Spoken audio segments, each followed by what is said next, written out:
మహిమ కలిగిన దేవా, నిత్య నివాసన మా ప్రియ పరలోకపు తండ్రి, మీకు వందనాలు, స్తోత్రాలు ప్రభువా. అయ్యా, ఇంతవరకు మీ నామానికి మహిమకరంగా జరిగిన క్రమాన్ని బట్టి మీకు వందనాలు. మరి ఈ సమయంలో నీ వాక్య పాద సన్నిధికి వచ్చాం ప్రభువా. నీ వాక్యము ద్వారా నాతోనూ మాతోనూ యూట్యూబ్ ద్వారా వీక్షిస్తున్న వారితో మీరు మాట్లాడండి అయ్యా. మరి ఇరుగు పొరుగు వారిని మీరు జ్ఞాపకం చేసుకోండి. ప్రతి శనివారం మానక జరుగుతున్న నీ సన్నిధిలో ఉపవాస ప్రార్థన కార్యక్రమం బట్టి లెక్కించలేని వందనాలు, స్తుతులు, స్తోత్రాలు ప్రభువా. ఉపవాస ప్రార్థనలో పాల్గొనడం ద్వారా మా కుటుంబానికి దీవెన, మా కుటుంబానికి ఆశీర్వాదం అయ్యా. ఇటు ఆలోచన సంఘ బిడ్డలందరికీ కూడా దయచేయండి. ఆరాధనకు వస్తున్న బిడ్డలందరూ కూడా ఉపవాస ప్రార్థనలో పాల్గొనేటటువంటి కృపా, ధన్యత, భాగ్యము బిడ్డలందరికీ దయచేయండి. మానక చేరి వస్తున్న బిడ్డలను బట్టి వందనాలు. దూర ప్రాంతం నుంచి కూడా అయ్యా సన్నిధికి వస్తున్నారు, అందుని బట్టి స్తోత్రాలు. బిడ్డలకి మీరు ఇచ్చిన ఆసక్తిని బట్టి వందనాలు. నీ వాక్యమును బట్టి మా అడుగులు స్థిరపరచమని, నీ వాక్యం ద్వారా నాతో మాతో అందరితో మీరు మాట్లాడమని యేసయ్య నామములో స్తుతించి ప్రార్థించి అడిగి వేడుకొంచున్నాము తండ్రి, ఆమేన్.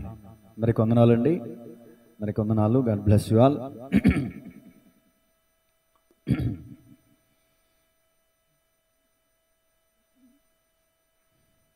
ప్రార్థన అనే అంశం ద్వారా 2 వారాలుగా మనం ధ్యానం చేస్తున్నాం. మొదటిగా మన ప్రార్థనలకు సమాధానాలు రాకపోవడానికి గల కారణాలు ఏమిటనే విషయాన్ని తెలుసుకున్నాం. అలాగే గత వారం భక్తుల ప్రార్థనలకు కూడా మరి దేవుడు ఎందుకు సమాధానం ఇవ్వలేదు అనే విషయాలను తెలుసుకున్నాం. ఈరోజు మరొక చిన్న అంశాన్ని మీ ముందుకు తీసుకురావాలని ఇష్టపడుతున్నాను. ఈరోజు మన వాక్య ధ్యాన అంశం ఏంటంటే, విధేయత చూపిన వారు ఏమయ్యారు. విధేయత, ఒబీడియన్స్. విధేయత చూపిన వారు ఏమయ్యారు. పరిశుద్ధ గ్రంథంలో చాలామంది విధేయత చూపించారు దేవుని వాక్యానికి, చాలామంది అవిధేయతను చూపించారు. వాస్తవానికి గత వారం చెప్పిన భక్తులు అవిధేయత చూపించారని అనుకోవాలి. దావీదైతే బత్షెబా విషయంలో, అంటే ఊరియా భార్య విషయంలో, అలాగే మోషే అయితే బండతో మాట్లాడమంటే కొట్టిన విషయంలో, యెహోషువ కాలంలో ఆకాను ముట్టొద్దన్న దాన్ని తీసుకుని దొంగిలించిన విషయంలో వీళ్ళందరూ అవిధేయులని చెప్పొచ్చు. ఏమంటే గత వారం అవిధేయులైన వారి గురించి చెప్పాను. ఇప్పుడు విధేయులైనటువంటి వారు ఏమయ్యారు అంటే ఒకే అంశాన్ని చెప్పొచ్చు. విధేయత చూపిన వారు దీవించబడ్డారు అనే అంశం పెట్టవచ్చు. కానీ ఏమయ్యారు అనే పదం నేను ఎందుకు పెట్టానంటే, కొంతమంది విధేయత చూపి దీవించబడిన వాళ్ళు ఉన్నారు, కొంతమంది విధేయత చూపి అద్భుతాన్ని పొందుకున్న వాళ్ళు ఉన్నారు, కొంతమంది విధేయత చూపి రక్షించబడినటువంటి వాళ్ళు ఉన్నారు, కొంతమంది విధేయత చూపి అప్పుల సమస్యల నుంచి విడుదల పొందిన వాళ్ళు ఉన్నారు. అందుకని అంశాన్ని ఈ విధంగా నేను ఆ పదాన్ని పెట్టడానికి గల కారణం అది. విధేయత చూపిన వారు ఏమయ్యారు, ఇది అంశం. వచ్చిన వెంటి మరి మూలవాక్యం ద్వితీయోపదేశకాండం 28వ అధ్యాయం. ద్వితీయోపదేశకాండం 28వ అధ్యాయం మొదటి వచనం నుంచి కొన్ని విషయాలు. నీవు నీ దేవుడైన యెహోవా మాట శ్రద్ధగా విని, నేడు నేను నీకు ఆజ్ఞాపించుచున్న ఆయన ఆజ్ఞలన్నిటినీ అనుసరించి నడుచుకొని ఎడల, అంటే దాని అర్థం విధేయత చూపిన ఎడల, నీ దేవుడైన యెహోవా భూమి మీద ఉన్న సమస్త జనముల కంటే నిన్ను హెచ్చించును. నీవు నీ దేవుడైన యెహోవా మాట వినిన ఎడల, అంటే విధేయత చూపిన ఎడల, ఈ దీవెనలన్నీ నీ మీదికి వచ్చి నీకు ప్రాప్తించును. ఎన్ని రకాల దీవెనలు ఉన్నాయి? 14 వచనం వరకు మీరు ఇంటికి వెళ్ళక చదువుకోండి. ఇప్పుడు చదివితే టైం సరిపోదు కాబట్టి. ఎన్ని రకాల దీవెనలు అంటే, ఒక వ్యక్తి బయటికి వెళ్ళినప్పుడు, లోపలికి వచ్చినప్పుడు, పంటలో, పొలములో, పశువుల్లో, గంప, పిండి పిసుకు, తొట్టి, ఏమండి గర్భఫలము, భూఫలము, పట్టణములో, పొలములో, ఇంకా నీవు చేయ ప్రతి ప్రయత్నంలో, నీ కొట్లలోను, నీవు వెళ్ళే మార్గములోను, ఇలా అనేక రకాల దీవెనలు ఉన్నాయి. ఒక్కొక్కటి చెప్పాలంటే చాలా టైం పట్టింది. కానీ నేను వచనాధార ప్రసంగం చెప్పట్లేదుగా, అంశాధార ప్రసంగం చెప్తున్నాను. ఏంటంటే మన అంశం, విధేయత చూపిన వారు ఏమయ్యారు. ఇది మన మూలవాక్యం. ఈ మధ్యకాలంలో జెరమియా గారు, మీ అందరికీ తెలుసు, వృద్ధాప్యంలో ఉన్న, మరీ అంత వృద్ధాప్యమే కాదు, పెద్దవారు, దైవజనుల అభిషేక్తులు జెరమియా గారు చిన్న షార్ట్ వీడియో మంచిగా మాట్లాడారు. అది చాలా అద్భుతంగా ఉంది. అది ఈ సందర్భానికి సరిపోల్చదగిందేమో అని అనుకుంటున్నాను నేను. ఏం చెప్పారంటే, విండో షాపింగ్ అనే పదం గురించి చెప్పి దానికి అర్థం ఏంటో చెప్పారు. ఇప్పుడు మీరు నేను ఉన్నాం, ఊరికినే కిరాణా షాప్కి వెళ్తామా? వెళ్ళాం, అవసరం ఉంటేనే వెళ్తాం. మెడికల్ షాప్కి అయినా అవసరం ఉంటేనే వెళ్తాం, ఊరికనే మనం ఎక్కడికి వెళ్ళాం. కానీ మనకి తెలియనటువంటి సంగతి ఒకటి ఉంది. ఏంటంటే అవసరం లేకపోయినా పని లేకపోయినా ఊరికనే వెళ్ళి తిరిగి వచ్చేవాళ్ళు ఉన్నారు. అటు షాపింగ్ మాల్లు ఉన్నాయి. ఇప్పుడు వేసవికాలం కదా, బయట కొంతమంది ఏం చేస్తారంటే ఏసీ ఉంటుంది కదా, చక్కగా ఫస్ట్ ఫ్లోర్ నుంచి సెకండ్ ఫ్లోర్కి, సెకండ్ ఫ్లోర్ నుంచి థర్డ్ ఫ్లోర్కి, థర్డ్ ఫ్లోర్ నుంచి ఫోర్త్ ఫ్లోర్కి తిరగటం చూడటం, తిరగటం చూడటం. ఏం కొనరు, వాళ్ళకి ఏం అవసరం లేదు, రూపాయి కూడా ఉండదు జేబులో. అవి తీయండి ఇవి తీయండి అన్నీ చూపిస్తారు, అన్నీ చూపిస్తారు, అన్ని బట్టలన్నీ విప్పిస్తారు, కావాల్సినన్ని చూస్తారు. నేత్రానందం అనుకుంటా అన్నీ చూస్తారు. సాయంత్రం వరకు చక్కగా ఏసీ రూములు అనుభవిస్తారేమో, పొద్దునుంచి సాయంత్రం దాకా చూస్తారు, ఒక్కటి కూడా కొనరంట. సాయంత్రానికి చక్కగా ఇంటికి వెళ్ళిపోతారు. దీన్నే అంటున్నారంట విండో షాప్. అంటే చూడడం మట్టుకే, కొనే పని లేదు. దీన్ని మన ఆత్మీయ జీవితానికి ఎలా ఆపాదించుకోవాలంటే, చాలామంది దేవుని యొక్క సన్నిధికి వస్తున్నారు, వాక్యాన్ని వింటున్నారు, అంతే వెళ్ళిపోతున్నారు.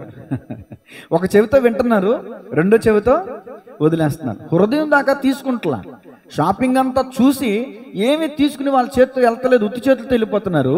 అలాగే ఆత్మీయులైన మనం కూడా దేవుని మందిరానికి వస్తున్నాం, వాక్యాన్ని వింటున్నాం, ఇక్కడే విడిచిపెట్టేసి వెళ్ళిపోతున్నాం, కానీ హృదయంలోనికి తీసుకుంటున్నా. యేసు ప్రభుల వారిని మనం ఇంటికి మోసుకుని పోవడంలా. అందుకనే మనం దీవించబడలేకపోతున్నాం, అందుకనే మన జీవితంలో ఆశీర్వాదాన్ని మనం చూడలేకపోతున్నాం. ఉపమానం బాగుంది కదండి, దైవజనులు చక్కని ఉపమానాన్ని తెలియజేశారు. సరే, ఇప్పుడు మరొక విషయాన్ని మనం చూస్తే, విధేయత చూపిన వారిని యేసు ప్రభుల వారు ఏమన్నారు, విధేయత చూపని వారిని ఏమన్నారు, ఆ సంగతి జ్ఞాపకం చేసి తర్వాత నేను అసలు అంశంలోనికి వెళ్ళిపోతాను. 6 మాటలే చెప్తాను, ఎక్కువగా చెప్పను. లూకా శుభవార్త 6:46. లూకా శుభవార్త 6:46. నేను చెప్పు మాటల ప్రకారము మీరు చేయక ప్రభువా ప్రభు అని నన్ను పిలుచుట ఎందుకు? నా యొద్దకు వచ్చి నా మాటలు విని, అదిగోండి వింటే సరిపోదు, వాటి చొప్పున మీకు ఇచ్చిన మూలవాక్యలో కూడా అదే మాట ఉంది. నేడు నీకు ఆజ్ఞాపించుచున్న ఆయన మాటలను విని అంగీకరించి నడుచుకొని ఎడలా. వింటే సరిపోదు, విని అంగీకరించి నడుచుకోవాలి. ఇక్కడేం చెప్తుంది, ఇదిగో నా యొద్దకు వచ్చి నా మాటలు విని వాటి చొప్పున చేయు ప్రతివాడును ఎవని పోలియుండునో మీకు తెలియజేతును. వాడు ఇల్లు కట్టవలె నుండి లోతుగా త్రవ్వి బండ మీద పునాది వేసిన వాని పోలియుండును. వరద వచ్చి ప్రవాహము ఆ ఇంటి మీద వడిగా కొట్టినను అది బాగుగా కట్టబడినందున దాన్ని కదిలింపలేకపోయినో. అయితే చేయని వాడు నేల మీద ఇల్లు కట్టుకొనిన వానిని పోలియుండును. కొట్టగానే అది కూలిపడిను, ఆ ఇంటి పాటు గొప్పదని చెప్పను. అంటే ఇక్కడ మాట విన్నవాడు బుద్ధిమంతుడు, మాట విననివాడు బుద్ధిహీనుడు. మరొక సువార్తలు మనం చూస్తే ఈ ఎక్స్ప్లెయినింగ్ కూడా ఉంటుంది. మాట విని వాటి ప్రకారం నడుచుకునేవాడు బుద్ధిమంతుడు. ఎవరు దేవుని మాట వింటారంటే బుద్ధిమంతుడు దేవుని మాట వింటాడు, బుద్ధిహీనుడు దేవుని మాట వినడు. మలాకీ గ్రంథంలో బహుశా ఈ మాట ఉండొచ్చు, బుద్ధి లేనివాడు, హోషేయ గ్రంథంలో ఉంటుందండి, బుద్ధి లేనివాడు వృద్ధిలోనికి రాడు. బుద్ధి కలిగిన వాడైతే సహృదయం కలిగి ఎవరు చెప్పినా వింటాడు. చిన్నోడు చెప్పినా పెద్దోడు చెప్పినా ఎవరు చెప్పినా వింటాడు, వాటిని సేకరిస్తాడు, వాటిని స్వీకరిస్తాడు, అంగీకరిస్తాడు, వాటి ప్రకారం నడుచుకుంటాడు, తద్వారా మేలును పొందుకుంటాడు. పరిశుద్ధ గ్రంథంలో ఈరోజు మనకి ఒక మాదిరికరంగా ఉన్నటువంటి భక్తుల గురించి మనం విందాం. మొట్టమొదటిగా ఆదికాండం 6:13. ఆదికాండం 6:13. విధేయత చూపింది ఎవరు? ఆదికాండం ఫస్ట్లోనే ఉంటుంది, అంత సమయమా తీయడానికి? దేవుడు నోవాహుతో సమస్త శరీరం మూలముగా భూమి బలాత్కారముతో నిండి ఉన్నది గనుక నా సన్నిధిని వారి అంతం వచ్చి ఉన్నది, ఇదిగో వారిని భూమితో కూడా నాశనము చేయుదును.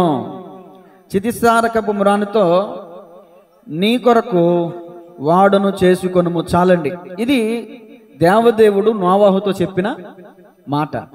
నోవాహు విన్నాడా వినలేదా? విన్నాడు కాబట్టే, దేవుని మాటను నమ్మాడు కాబట్టే వాడును కట్టే ప్రయత్నం చేశాడు. ఈ దినాల్లో మనకు వస్తున్నట్టుగా వేసవకాలంలో వర్షాలు, శీతాకాలంలో తుఫాన్లు, భయంకరమైన పరిస్థితులు. కానీ ఆ కాలంలో, ఆ సందర్భాల్లో, ఆ ఏరియాలో ఎడారి ప్రాంతంగా ఉండేటటువంటి ఆ సందర్భాల్లో వర్షాలు ఎక్కువగా పడేవి కాదు. అసలు చాలా మందికి వర్షాలు అంటే ఏంటో కూడా తెలీదు. అలాంటి పరిస్థితుల్లో దేవుడు ఏం చెప్తున్నాడంటే, జలప్రలయాన్ని రప్పిస్తాను, ఇదిగో మనుషులందరినీ కూడా నేను నాశనం చేస్తాను. ఈ సందర్భం మనందరికీ తెలిసిందే. ఎందుకు దేవుడు నాశనం చేయాలనుకున్నాడంటే, జనుల యొక్క పాపము ఆకాశాన్ని ఎంతగా విచ్చలవిడైపోయింది అన్నమాట. ఆ జనుల యొక్క పాపాన్ని చూసినటువంటి దేవుడు ఓర్వలేకపోయాడు. ఎందుకంటే దేవుడు పరిశుద్ధుడు కదా. నేను పరిశుద్ధుడిని గనుక మీరును పరిశుద్ధులై ఉండవాలని ప్రభు చెప్తున్నాడు. ప్రభు యొక్క చిత్తాన్ని, ప్రభు యొక్క మనసును ఎరుగకుండా, గ్రహించకుండా చాలా మంది తమకిష్టమైన మార్గములలో వెళ్ళిపోతూ ఉన్నారన్నమాట. చాలా భయంకరమైనటువంటి పాపాన్ని కలిగి జీవిస్తున్నారు అన్నమాట. ఒక మాటలో చెప్పాలంటే, సొదొమ గొమొర్రాలో ఏ విధమైనటువంటి పాపం పెరిగిపోయిందో అంతకంటే ఎక్కువగా నోవాహు కాలంలో పాపం పెరిగిపోయింది. మరి నోవాహుని ఎందుకు దేవుడు బ్రతకనిచ్చాడు? నోవాహుతో ఎందుకు దేవుడు మాట్లాడాడంటే, నోవాహు గురించి కూడా ఓ అద్భుతమైన సాక్ష్యం ఉంటుంది. ఈ 6వ అధ్యాయం 9వ వచనంలో చూడండి. నోవాహు వంశావళిదే. నోవాహు నీతిపరుడును, తన తరములో నిందారహితుడునై ఉండెను. నోవాహు దేవునితో కూడా, మన మూలవాక్యం ఏంటండి? నేడు నేను నీకు ఆజ్ఞాపించుచున్న ఆయన మాటలను నువ్వు విని అంగీకరించి నడిచిన ఎడల. అంటే ఇక్కడ నోవాహు కాలంలో ఉన్న ప్రజలందరూ కూడా తమకిష్టమైన మార్గాలలో నడుస్తున్నారు. కానీ నోవాహు ఒక్కడే దేవునితో నడుస్తున్నాడు. దేవుడు నోవాహుని ప్రత్యేకించడానికి గల కారణం అదే. పక్షపాతం ఏం కాదు, దేవునిలో పక్షపాతం ఏమీ లేదు. సామెతల గ్రంథంలో రాయబడి ఉంది, ఒకని ఎదుట సరైనదిగా కనబడు మార్గము కలదు, కానీ తుదకు అది ఎక్కడికి దారితీస్తుందంట? నాశనానికి దారితీస్తుందంట. నోవాహు కాలంలో ఉన్న జనాలందరూ కూడా ఎలాంటి వాళ్ళు అంటే, నేను చేసేదే కరెక్టు, నేను చెప్పేదే కరెక్టు, నేను నమ్మిందే కరెక్టు, నాకు తెలిసిందే నిజం. ఎవరు నతానేలు గురించి చెప్పాను కదా. నతానేలు గురించి చెప్పినప్పుడు ఫిలిప్ అంటాడు, వచ్చి చూడు. నతానేలు ఏమంటాడు వచ్చి చూసిన తర్వాత? నిజంగా నీవు దేవుని కుమారుడువు. రుచి చూసి తెలుసుకోవాలి కదా. ఎవరేది చెప్పేస్తే అది వినేసి గుడ్డి తెలిసి చేలో పడినట్టు వెళ్ళిపోకుండా, అసలు చరిత్ర ఏం చెప్తుంది, సైంటిఫికల్గా ఆధారాలు ఏమున్నాయి, దేవుని గురించిన వాస్తవాలు ఏమున్నాయి, మనకంటూ మనం పరిశీలించాలి కదా. మన తల్లిదండ్రులు చెప్పేశారని మనం వెళ్ళిపోతే కాదు. మనకంటూ వ్యక్తిగతంగా, నా స్వతహాగా, నా స్వపరిశీలన ద్వారా నేను దేవుడిని తెలుసుకోవాలి. కానీ ఆనాటి కాలంలో, నోవాహు కాలంలో దేవుణ్ణి ఎరుగక బుద్ధిహీనులై చెడిపోయినటువంటి వారు ఉన్నారు. అందుకనే దేవుడే చెప్పాడు చూడండి, 6వ అధ్యాయం 5వ వచనం, నరుల చెడుతనము భూమి మీద గొప్పది. అంటే దాని పొగట్ల గొప్పదంటే దాని అర్థం ఏంటంటే ఎక్కువ, చాలా ఎక్కువ అయిపోయిందని అర్థం. తర్వాత వారి హృదయం యొక్క తలపులలోని ఊహంతయు ఎల్లప్పుడూ కేవలము చెడ్డదనియు యెహోవా చూచి తాను భూమి మీద నరులను చేసినందుకు యెహోవా సంతాపము నుండి తన హృదయములో నొచ్చుకొనెను. సరే, ఎందుకని ఈ విషయాలని చెప్తున్నానంటే, అసలు ఎందుకు జలప్రలయం రప్పించాల్సి వచ్చింది? నోవాహుతో చెప్పిన మాట ప్రకారంగా ఈ వివరణ ఇచ్చాను. ఇప్పుడు సబ్జెక్ట్లోనికి వెళ్తే, నోవాహును దేవుడు పిలిచాడు, అయ్యా చిత్తం నోవాహు ఒక ఓడ కట్టాలి నువ్వు. ఎందుకయ్యా? నేను జలప్రలయం రప్పించబోతున్నాను. జలప్రలయం ఎందుకు? జనాలందరినీ నాశనం చేసేస్తాను. దేనికి అంటే వారి హృదయాలోచన బాల్యం నుండి చెడ్డది. వాళ్ళు తప్పిపోయారు, నన్ను ఎరిగిన వారు కాదు, నన్ను దృష్టించిన వారు కాదు, నాకు భయపడేవారు కాదు. అసలు ఈ మనుషులు నేను ఎందుకు చేశానని చెప్పి నా హృదయంలో నేను సంతపడుతున్నానయ్యా. కాబట్టి నువ్వు ఒక్కడవే నాతో నడుస్తున్నావు, నువ్వు ఒక్కడవే నీతిపరుడుగా ఉన్నావు, నువ్వు ఒక్కడవే నీతిపరుడుగా, యథార్థపరుడుగా ఉన్నావు, నిందారహితుడిగా ఉన్నావు, యథార్థమైన జీవితాన్ని జీవిస్తున్నావు, పరిశుద్ధంగా జీవిస్తున్నావు. కాబట్టి నువ్వు నాకు నచ్చావయ్యా. నువ్వేం చేయాలి ఇప్పుడు అంటే, ఒక వాడ కట్టుకో, పలానా కర్ర. ఇప్పుడైతే మంచం చేయించుకోవాలంటే టేక్ అనుకుంటాం కదా మనం. అలాగే చితిసారకపు మురాను అనేటటువంటిది కూడా చాలా క్వాలిటీ ఏమో మనకు తెలియదు కదా. సరే, ఆ పలానా ఏ కర్రతో చెక్కలు చేయాలో, ఏ కర్రతో వాడ కట్టాలో కూడా యేసు ప్రభుల వారు తెలియజేశారు. కొందరు అభిషక్తులు, దైవజనులు చెప్పగా నేను విన్నాను, నాకు తెలియదు వాస్తవానికి. యేసు ప్రభుల వారిని సిలువ వేసినటువంటి మురాను ఏదైతే ఉందో, ఆ మ్రాను కూడా దానికి సంబంధించిందేనంటే అండి. చూడండి ఎంత అద్భుతమైనటువంటి అనుబంధం ఇక్కడ ఉందో. నోవాహు దేవునికి విధేయత చూపడం ద్వారా ఏమయ్యాడు అంటే రక్షింపబడ్డాడు. జలప్రలయంలో నాశనం కాలేదు, జలసమాధి కాలేదు, జలసమాధి నుంచి తప్పించబడ్డాడు, జలప్రలయం నుంచి తప్పించబడి రక్షించబడ్డాడు. నేను అంటాను, ఆనాడు దేవుని మాట విన్న నోవాహు రక్షించబడ్డాడు. ఈనాడు దేవుని మాట వింటే మనందరము కూడా రాబోతున్న అగ్ని ప్రళయం నుంచి తప్పించబడతాం. జలప్రలయం వచ్చింది, అయిపోయింది, ఇక దాన్ని నేను రప్పించను అన్నాడు దేవుడు. ఇప్పుడు మరి రాబోతున్నది ఏంటి? ఎన్నో వచనాలు ఉన్నాయి. అగ్ని నిలవ చేయబడుతుంది అంటండి. ఆయన్ని విశ్వసింపని వారందరినీ, లేకపోతే అపవాది అనుచరుల వాళ్ళందరినీ అగ్నిగుండంలో వేసి నాశనం చేయడానికి దేవుడు అగ్నిని నిల్వ చేస్తున్నాడంట. రాబోతున్నది ఏంటంటే, ఇప్పుడు ఏ ఉలకలు పడుతున్నాయి అని శాస్త్రవేత్తలు చెప్తున్నారు, అప్పుడప్పుడు వస్తున్నాయి కదా, కొట్టేస్తున్నాం కదా మనం వాటిని. కానీ ఇప్పుడు ఏదన్నా తప్పుకుంటుందేమో, వస్తూ తప్పుకుంటుందేమో భూమిని తాకడానికి. ఆ ఉలకొచ్చి భూమిని తాకిందంటే చాలా భయంకరమైన పెను ప్రమాదాలు వస్తాయని టీవీ 9లో ఈ టీవీలో చెప్తున్నారు కదా. అవి జరగకపోవటం వల్ల మనం ఇవన్నీ ఫేక్ అని కొట్టేస్తున్నాం. కానీ దేవుని యొక్క రాకడకు ముందు అవన్నీ వాస్తవాలు అవుతాయి. ఒక ఉలక కాదు, చాలా పడతాయి. అగ్ని ప్రళయమే వస్తుంది, అగ్ని ఉలకలే పడతాయి. అదొక రాయి లాంటి బండే కాదు, అగ్నితో కూడినటువంటి పడతాయని ప్రకటన గ్రంథంలో ఉంది కదండి. సముద్రంలో పడుతుంది, మొక్కల మీద పడుతుంది, సముద్రంలో ఉన్న నీరంతా చెడిపోద్ది, సముద్రంలో ఉన్న చేపలన్నీ చచ్చిపోతాయి, కూర మొక్కలన్నీ చచ్చిపోతాయి. రాబోతున్నది అగ్ని ప్రళయం. నేను అంటాను, ఈ సంగతులు ఇప్పుడు ఎందుకు నేను మాట్లాడతానంటే, పౌలు గారు అంటారు, ఈ సంగతులు యుగాంతమందున్న మనకు బుద్ధి కలగడానికే ఈ సంగతులు రాయబడ్డాయి. దృష్టాంతములుగా వారికి సంభవించి యుగాంతమందున్న మనకు బుద్ధి కలగడానికి ఈ సంగతులు రాయబడ్డాయి. నోవాహు కాలంలో చాలా మంది, నోవాహు ప్రకటన చేశాడు, జలప్రలయం రాబోతుంది, దేవుడు నాతో మాట్లాడారంటే నోవాహుని పిచ్చివాడిని చూసినట్టు చూశారు, ఎగతాళి చేశారు, అవమానించారు. ఈనాడు సేవకుల్ని కూడా, ఆనాడు నోవాహు దేవునికి ప్రతినిధి, నోవాహు దేవుని సేవకుడు. ఈ రోజున బైబిల్ పట్టుకుని ప్రకటిస్తున్నటువంటి పాస్టర్లు ఉన్నారు కదా, రోడ్ల వెంబడి సువార్త చేస్తున్నారు, ట్రాక్స్ పంచి పెడుతున్నారు, సువార్త సభలు పెడుతున్నారు, ఈ విధంగా మందిరాలు కట్టి లేకపోతే గృహారాధనలు చేస్తూ అనేక విధాలుగా దేవుని యొక్క చిత్తాన్ని ప్రకటిస్తున్నారు. ఏంటి? యేసయ్య రెండవ రాకడలో రాబోతున్నాడు అండి, ఆయన రెండవ రాకడలో ఆయన మనం ఎదుర్కోవాలి, ఆయన విశ్వాసం ఉంచితే నిత్య జీవాన్ని పొందుకుంటాం, లేకపోతే నిత్య నరకానికి వెళతాం అని పాస్టర్లు ఈ రోజున చక్కగా అనేక సువార్తలు ప్రకటిస్తున్నారు అనేక రీతులుగా.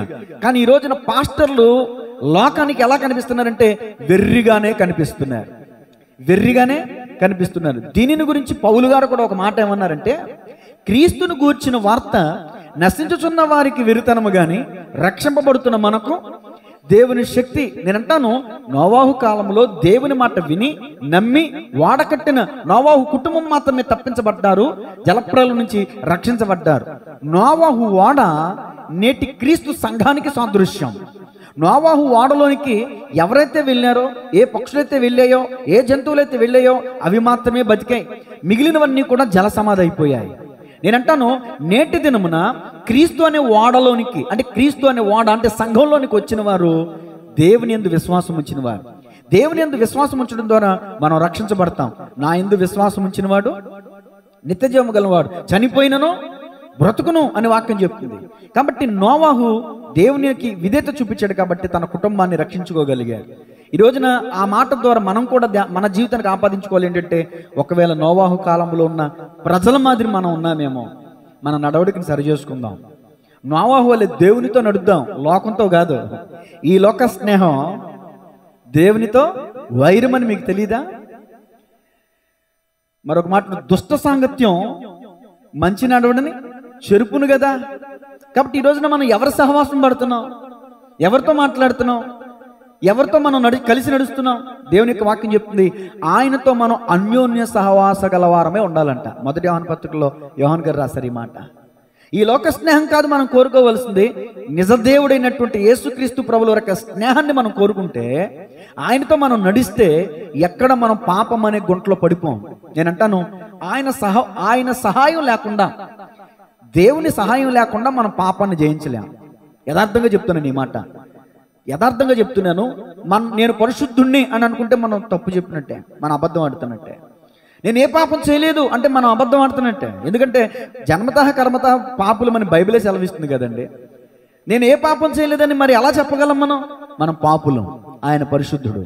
అయితే ఆయన మనకు సహాయం చేస్తే పాపాన్ని ఎదురించటంలో, పాపం విషయంలో పోరాడి జయం పొందుటలో మనం దేవుని శక్తిని పొందుకోవాలని మాటలు నేను చెప్తున్నా. దేవునికి మహిమ కలుగును గాక. సరే, మొదటి మాట ముగిస్తున్నాను. నెంబర్ 1 సబ్జెక్ట్ ఏంటండి? విధేయత చూపిన వారు ఏమయ్యారు? విధేయత చూపిన నోవాహు ఏమయ్యాడు? రక్షింపబడ్డాడు. అది నాకు రావాలి సమాధానం. నోవాహు ఏమయ్యాడు? రక్షించబడ్డాడు. విధేయత చూపిస్తే మనం రక్షించబడతాం. ఈరోజు దేనికి విధేయత చూపించాలంటే, యేసుక్రీస్తు ప్రభుల వారు నా పాపాల కోసం ప్రాణం పెట్టారు, ఆయన చనిపోయి పునరుద్ధానుడే తిరిగి లేచాడు, ఆయన నా కొరకు 2వ రాకడలో రాబోతున్నాడు అనే మాటను మనం నమ్మాలి. నమ్మి బాప్తిజం పొందినవాడు రక్షింపబడును. నమ్మని వానికి నోవాహు కాలంలో నమ్మల ప్రజలందరూ పోయారు, శిక్ష, పనిష్మెంట్. ఇప్పుడు మనమైనా సరే దేవుని మాటను నమ్మితే, దేవుని మాటకి చెవియొగ్గితే రక్షించబడతాం. లేకపోతే నరకమనే అగ్నిగుండంలో తొలయబడతాం. పనిష్మెంట్ అది. ఓకేనా? అయిపోయింది. మొదటి మాట అయిపోయింది. రెండో మాట చూడండి. ఆదికాండము 22వ అధ్యాయం మొదటి వచనం. ఆ సంగతులు జరిగిన తర్వాత దేవుడు అబ్రాహామును ఏం చేశారంట? లోకాసువార్తలో మీకు ఒక మాట ఇచ్చాను. నా మాటలు విని వాటి ప్రకారం నడుచుకొని వాడు బండ మీద ఇల్లు కట్టుకొనినా బుద్ధిమంతుని పోలిన వాడు. మంచివాడే, బుద్ధిమంతుడే, కానీ వాన వస్తుంది. వాన అంటే దాని అర్థం పరీక్ష వస్తుంది. ఇక్కడ పరీక్షాకాలంలో ఉన్నాడు అబ్రహాం గారిని దేవుడు పరిశోధించాడంట. అబ్రహాంకి వాన వస్తుంది. ఇప్పుడు అబ్రహామా చిత్తం ప్రభువా. ఎట్లనగా ఆయన అబ్రహామా అని పిలువుగా అతడు చిత్తం ప్రభువా అని. రెండవ వచనం చూడండి. అప్పుడు ఆయన, నీకు ఒక్కడై ఉన్న నీ కుమారుని అనగా నీవు ప్రేమించు ఇస్సాకును తీసుకుని మోరియా దేశమునకు వెళ్ళి అక్కడ నేను నీతో చెప్పబో పర్వతములలో ఒకదాని మీద దహన బలిగా అతను అర్పించుమని చెప్పాను. చాలు. ఇంతకుముందు నోవాహును పిలిచి వాడకట్టు అన్నాడు. ఇప్పుడు అబ్రహామును పిలిచి నీ బిడ్డను నాకు ఇచ్చానన్నాడు. నోవాహు విధేయత చూపించాడు, అబ్రహాము గారు కూడా విధేయత చూపించారు. ఇదే ప్రశ్న ఈరోజు దేవుడు మనల్ని పిలిచి అడిగితే మనం ఇవ్వగలమా? ఏంటా, నీకు కనికరం ఉందా? నీకు ప్రేమ ఉందా? దయ ఉందా నీకు? నువ్వే దర్శించావు, నువ్వే వాగ్దానం ఇచ్చావు, నువ్వే బిడ్డను ఇచ్చావు, ఇప్పుడు ఆ బిడ్డను మళ్ళీ నువ్వే ఇచ్చేయమంటున్నావేంటి అని దేవుణ్ణి మనం ప్రశ్నిస్తాం. ఈ రోజున చాలా ఈజీగా మన నోటి వెంబడి వచ్చే మాటలు ఏంటంటే దేవుణ్ణి నిందించేవారుగా, దూషించేవారుగా మనం ఉంటాం.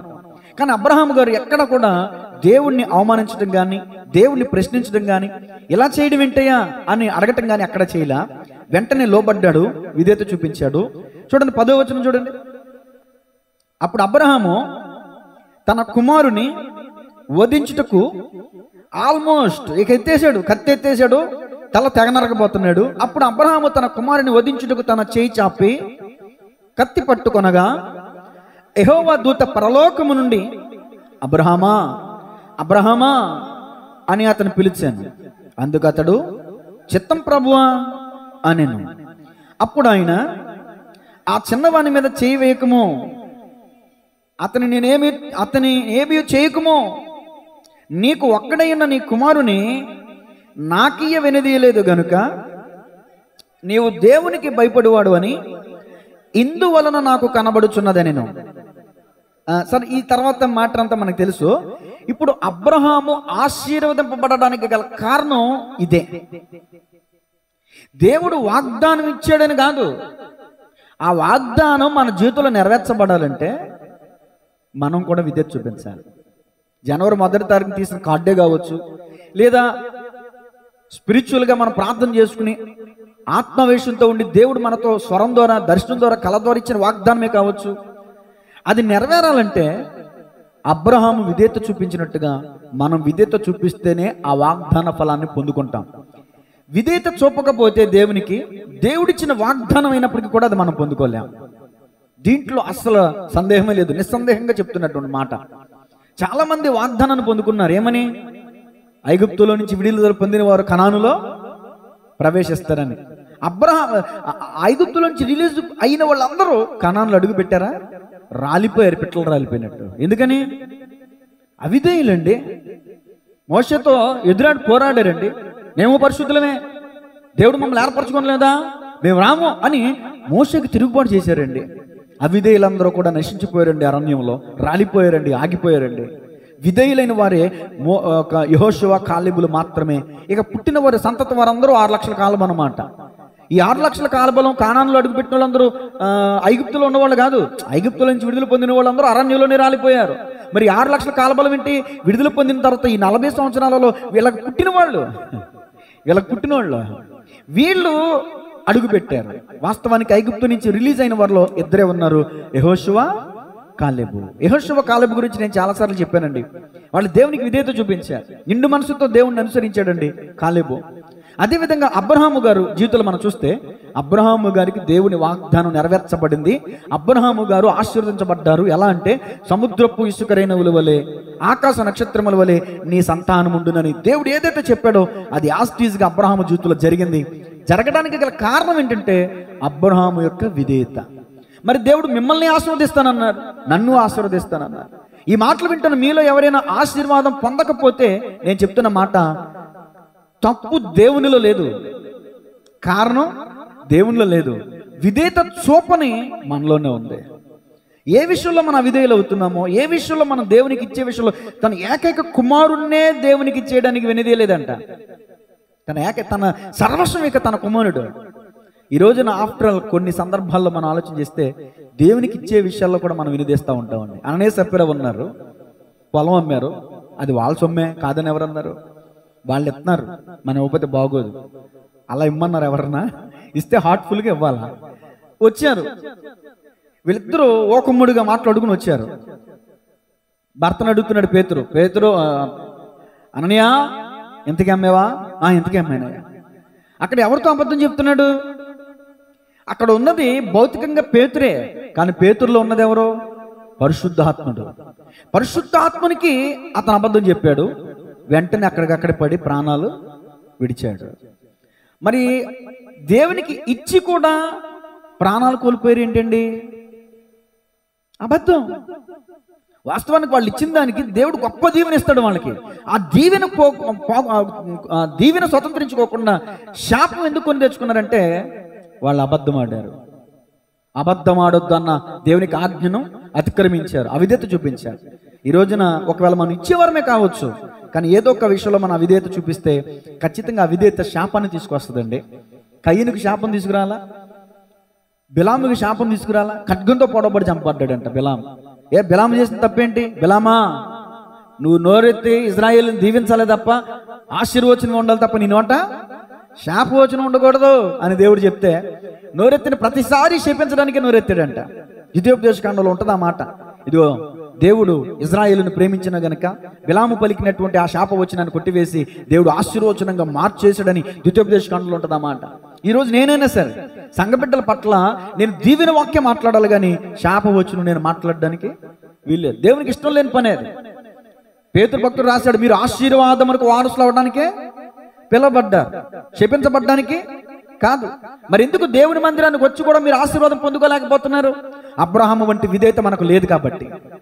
అబ్రహాము తన సర్వస్వాన్ని దారపోయడానికి దేవునికి ఇచ్చేయడానికి వెనితీ లేదు కాబట్టి. ఈ రోజున మనమైతే పిసినార్తనంగా ఉంటున్నాం కాబట్టి. పౌలు గారు చెప్పారు, పుచ్చుకొనుట కంటే ఇచ్చుట శ్రేష్ఠ. మనమైతే తీసుకోవడానికి ఇష్టపడుతున్నాం, జలగల్లాగా ఉంటున్నాం, రక్తాన్ని పీల్చేసేటటువంటి జలగల్లాగా మారిపోతున్నాం. అబ్రహాం అలా కాదండి. అబ్రహామును పరీక్షించిన దేవుడు మనల్ని పరీక్షించడండి. అబ్రహాంని దేవుడు ఏమని పరీక్షించాలనుకున్నాడంటే, అబ్రహాంకి లేక లేక లేక లేక లేక లేక నేను వృద్ధాప్యంలో బిడ్డనిచ్చాను కదా, అప్పటి వరకు దేవుడు అబ్రహాం నన్ను ప్రేమించాడు కదా, ఇప్పుడు అబ్రహాం నన్ను ప్రేమిస్తాడా, తన బిడ్డ నేనిచ్చిన బిడ్డను ప్రేమిస్తాడా? దేవుడు కూడా పరీక్ష చేస్తాడు. ఫర్ ఎగ్జాంపుల్ నవీనే ఉన్నాడు అనుకోండి, నవీను బాగా వ్యాపారం చేస్తున్నాడు, వ్యాపారాన్ని ప్రేమిస్తాడా?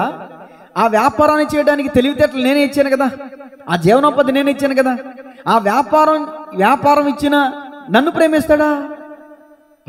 పరీక్ష చేస్తాడు దేవుడు. ఉద్యోగాన్ని ప్రేమిస్తాడా?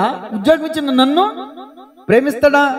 అబ్రహామును పరీక్షించిన దేవుడు మిమ్మల్ని నన్ను కూడా పరీక్షిస్తాడు ఖచ్చితంగా. పరీక్షలో ఉత్తీర్ణుడయ్యాడు అబ్రహాము గారు, పరీక్షలో పాస్ అయ్యాడు, ఫెయిల్ అవ్వాలా. పాస్ అయ్యాడు కాబట్టి అక్కడ రాయబడిన మాట చూడండి. ఇప్పుడు క్రిందకు వచ్చేస్తే 16వ వచనం, నీకు ఒక్కడే అయ్యున్న నీ కుమారుని ఈయ వినుతీయక ఈ కార్యము చేసినందున. చెప్పండి ఎందుకంటే అండి, చేసినందున. చేయకపోతే ఆశీర్వాదం లేదు. దేవుడు చెప్పింది చేస్తేనే ఆశీర్వాదం.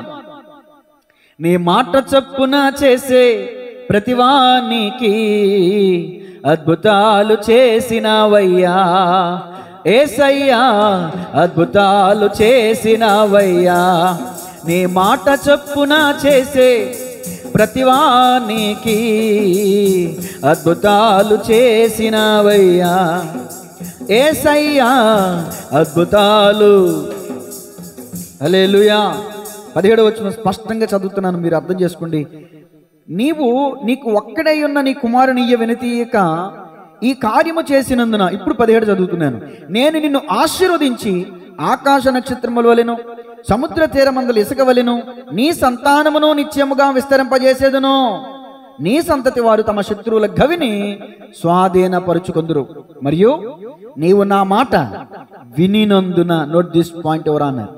అసలు మాట వచ్చింది చూసారా? నీవు నా మాట వినినందున భూలోకములోని జనములన్నీ నీ సంతానం వలన ఆశీర్వదింపబడును.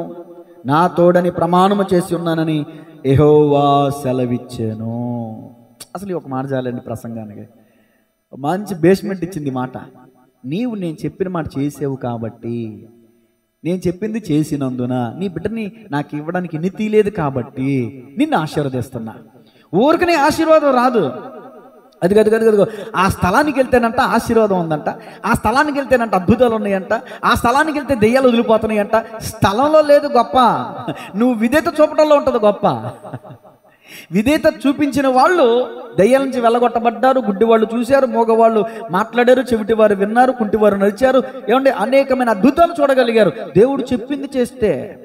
గుడ్డివాడిని కళ్ళ మీద బురద వేసి, నేల మీద ఉమ్మేసి తర్వాత బురద చేసి ఆ కళ్ళ మీద రాసి ఇదిగో కోనేట్లు కడుక్కో, వెళ్ళాడు, కడుక్కున్నాడు, శుద్ధి అయ్యాడు. చెప్పింది చేశాడు, స్వస్థత పొందుకున్నాడు, చూపు పొందుకున్నాడండి. చెప్పింది చేసిన వాళ్ళు చూపు పొందుకుంటారు.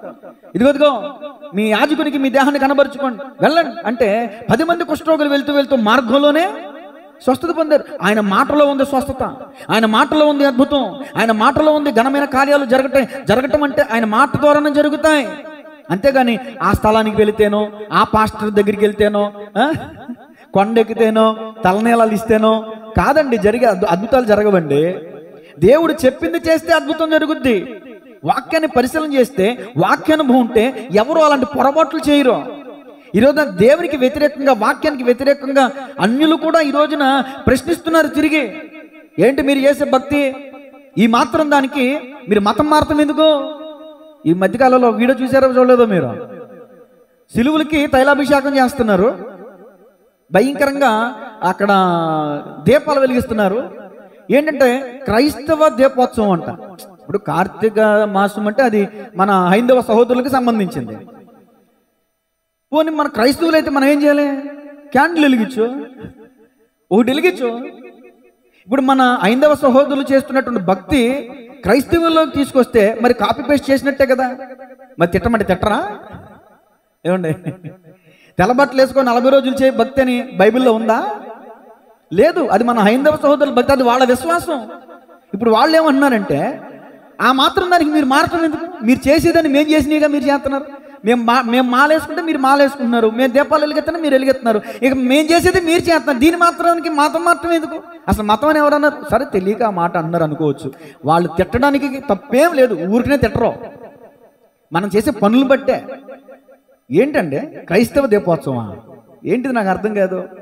ఏం చేయాలో అసలు ఒళ్ళు తగలడిపోతుంది అనమాట కొంతమంది చేసే కార్యకలాపాలు చూస్తుంటే. వాళ్ళు ఏ డినామినేషన్ నాకు తెలియదు, కానీ వాళ్ళు ఏ దీపాలు వెలిగించు లేకపోతే దీపారాధన చేయి, అది హైందవ సహోదరుల యొక్క క్రమం అండి. అదే నువ్వు నేను దేన్ని అనుసరించాలంటే వాక్యాన్ని అనుసరించాలి, యేసుప్రభుని వెంబడించాలి మనం, లోకాన్ని కాదు కదా. ఈ లోక మర్యాదను అనుసరింపక ఉత్తమమును అనుకూలమైన దేవుని చిత్తాన్ని పరిశీలించాలని వాక్యం చెప్తుంటే లోకాన్ని వెంబడిస్తున్నావేంటి? దేవునికి మహిమ కలుగును గాక. ఇక్కడ అబ్రహాము గారు చెప్పింది చేశారు కాబట్టి ఆశీర్వాదం పొందుకున్నారు. మనం ఇలాంటి పిచ్చి పనులని చేస్తున్నాం కాబట్టి ఆశీర్వాదం చూడలేకపోతున్నాం, నిందలు అనుభవిస్తున్నాం, అపనిందలు వస్తున్నాయి. ఆశీర్వాదం రావాల్సిన మన జీవితాలకి అవమానాలు ఎందుకు వస్తున్నాయంటే మనం చేసే పనులే పిచ్చి పనులు, భక్తిహీనమైన కార్యాలు చేస్తున్నాం. దేవుడు చెప్పేది ఒకటి, మనం చేసేది ఒకటి. దేవుడు చెప్పింది చేయటమే భక్తి, మనకు నచ్చింది చేయటం భక్తి కానే కాదండి. సరే, అబ్రహాము ఆశీర్వాదం పొందుకున్నాడు. 2 మాటలు చెప్పినప్పటికీ ఏమండి, నెంబర్ 1 నోవాహు విధేయత చూపించాడు, రక్షింపబడింది తన కుటుంబం. అబ్రహాము విధేయత చూపించాడు, ఆశీర్వదించబడింది అతని కుటుంబం. మీకు అద్భుతమైన మాట చెప్పమంటారా? తర్వాత ఇస్సాకు గురించి ఏమని రాయబడింది తెలుసా? రెఫరెన్స్లన్నీ ఇవ్వలేను, టైం స్పీడ్గా వెళ్ళిపోతుంది కాబట్టి. అబ్రహామును బట్టి ఇస్సాకును ఆశీర్వదించెను అని ఉంటుంది బైబిల్లో. ఇస్సాకు ఆశీర్వాదం ఎందుకు తెలుసు అండి? అబ్రహామును బట్టి. నేనంటాను, నిన్ను బట్టి నీ పితరులని, నిన్ను బట్టి నీ కుమారులని దేవుడు దీవించే విధంగా నా జీవితం ఉండాలి. ఇప్పుడు నేను నా భార్య చేసేటటువంటి భక్తి జీవితం నా పిల్లలకు ఆశీర్వదకరంగా ఉండాలి, శాపాన్ని తెచ్చిపెట్టేదిగా ఉండకూడదు. నేనంటాను, ఆకాన్ని తన భార్యని బిడ్డల్ని రాళ్ళతో పెట్టి కొడుతున్నప్పుడు డాడీ మమ్మీ అని ఏడుస్తుంటే వాళ్ళకి ఏం సమాధానం చెప్పగలరా తల్లిదండ్రులు? ఆకాను చేసిన దొంగతనం వల్ల ఇజ్రాయేలీలతో చూడండి, దేవుడు చెప్పాడు, మీ మధ్యలోంచి చెడుతనం తొలగించండి అంటే వాళ్ళు నిలబెట్టి రాళ్లతో కొట్టి అగ్నితో కాల్చి అక్కూరులో వెళ్ళిపడి చంపేశారు. ఆ రాళ్ళ దెబ్బలు తినాల్సిన కర్మ ఆ పిల్లలకి ఏంటి? ఆ పిల్లలు తప్పు చేశారా? ఆకాను భార్య తప్పు చేసిందా?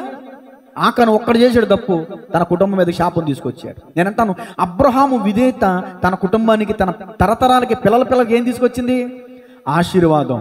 మరి ఆకాను లాగా అవిధేయుడిగా ఉంటావో, అబ్రహాం లాగా విధేయత కలిగి ఉంటావో, ఆకాను వలె శపించబడతావో, అబ్రహాం వలె ఆశీర్వదించబడతావో మీ ఇష్టం. దేవునికి స్తోత్రం కలుగునుగా. 3 లూకా సువార్త 5వ అధ్యాయం 5వ వచనం. తర్వాత వ్యక్తి ఎవరో చూడండి, క్షమించాలి, అది తర్వాత చూద్దాం, క్రొత్త నిబంధన గ్రంథం కాబట్టి. పాత నిబంధనలో మరొక 2 ఉన్నారు, వాళ్ళని కూడా చూద్దాం.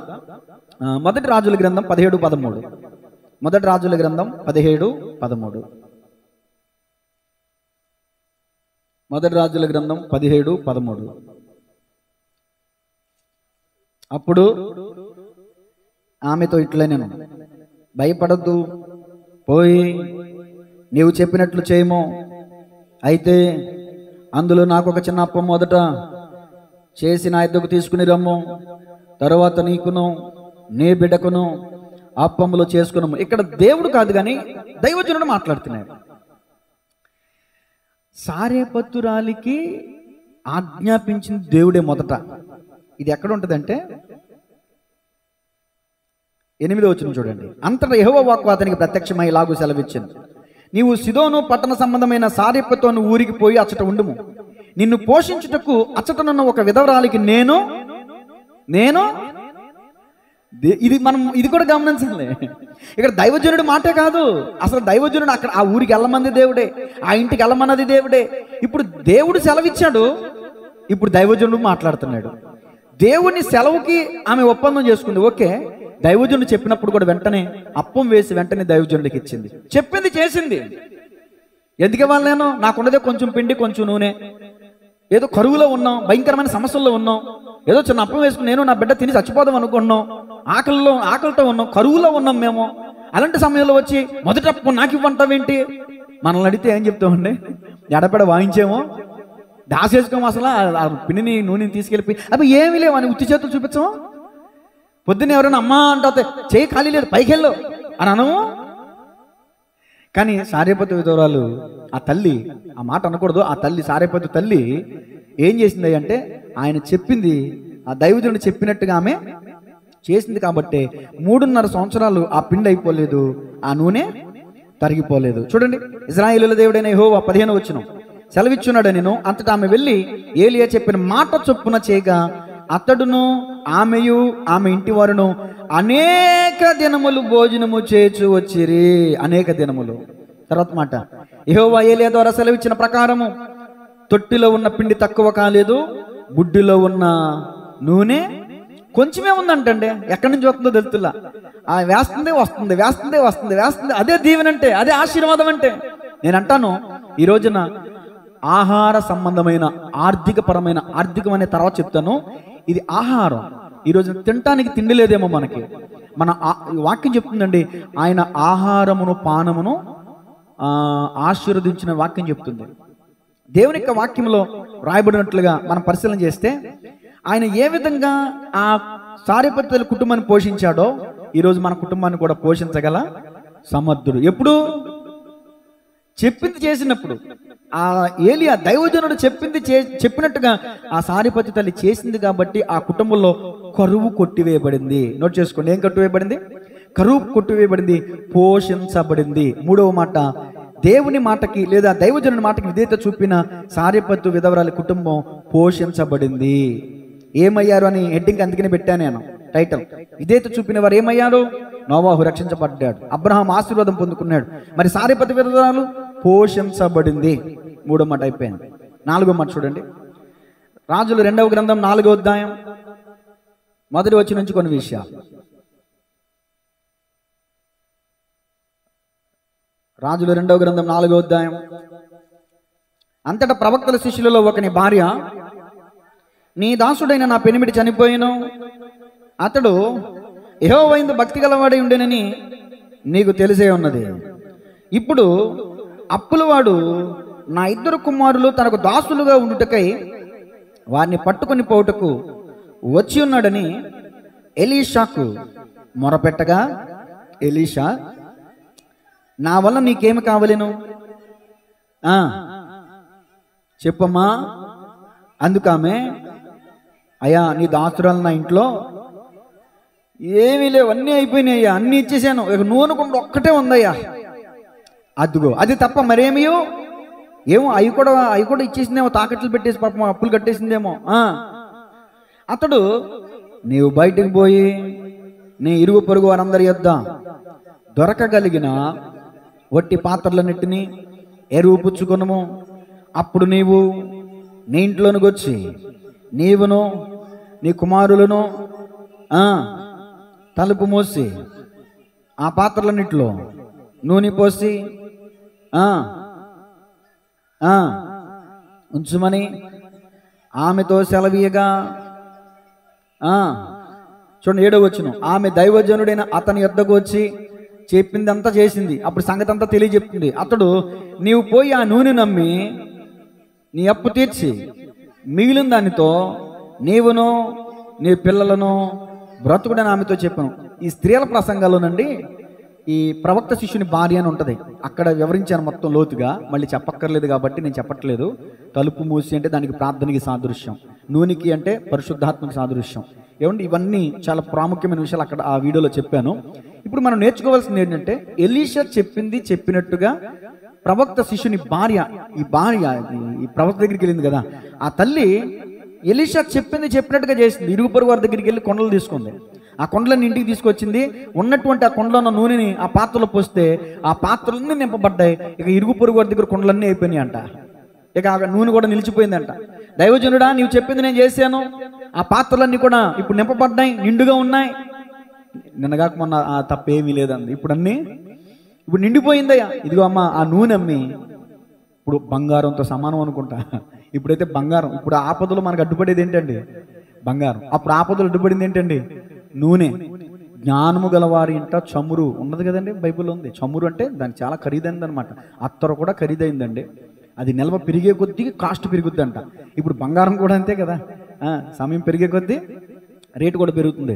సరే, అప్పుడు అడ్డుపడింది. అది ఏదైతే ఆమె దగ్గర ఉందో అదే, దాన్నే దేవుడు దీవించాడు, దాన్నే దేవుడు ఆశీర్వదించాడు. ఇక్కడ ప్రాముఖ్యమైన విషయం ఏంటంటే, దైవజనుడు చెప్పినట్టుగా ఆమె చేసింది కాబట్టి అక్కడ ఆ ఇంట్లో కలిగి ఉన్న పరిస్థితి ఏంటంటే ఆర్థిక పరమైన విడుదల.